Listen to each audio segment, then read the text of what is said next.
Hi, Year 6. Welcome to a lesson on the Roman gladiators. Okay, if you're watching this video, the purpose is to build up your knowledge so that hopefully you can describe the life of a Roman gladiator. But first, we'll just be putting some basic facts together about who they were.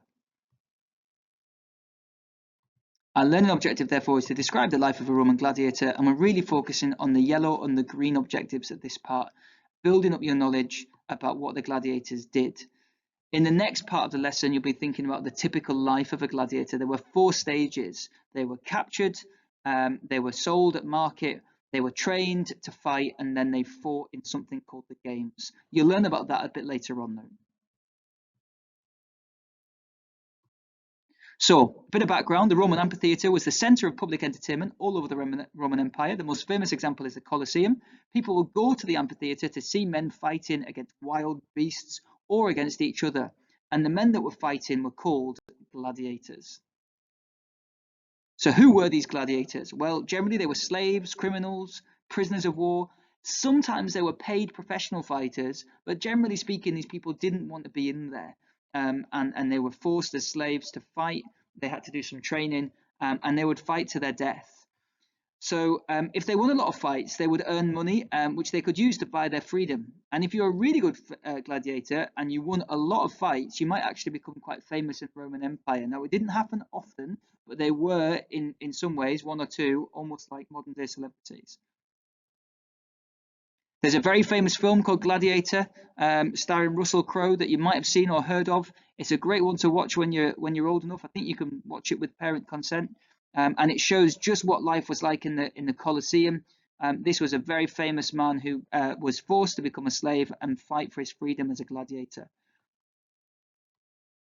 So they would fight in something called the Games. It was a big event, and these games would take place in the Colosseum in Rome, the biggest Roman building that was ever built. It could house at least 50,000 people. And so you have to imagine it like a modern day football stadium with people screaming and shouting. It would be incredibly noisy.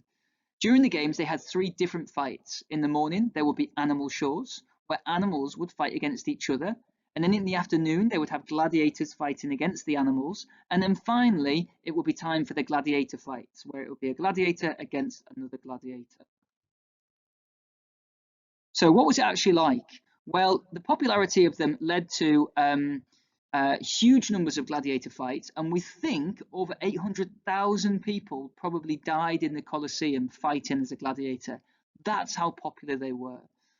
The emperor would decide if the gladiator should live or die. He would listen to the crowd's noise before deciding, and then he would put his thumb out. If you watch the second video, you'll learn a little bit more about that in detail.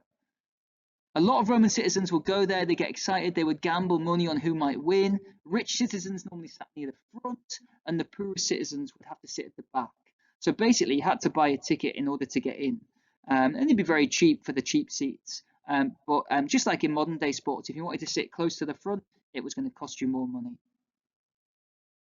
So some keywords here, I won't go through them all, but they are important to understanding them. We've mentioned them already. So if you're not sure, ask your teacher.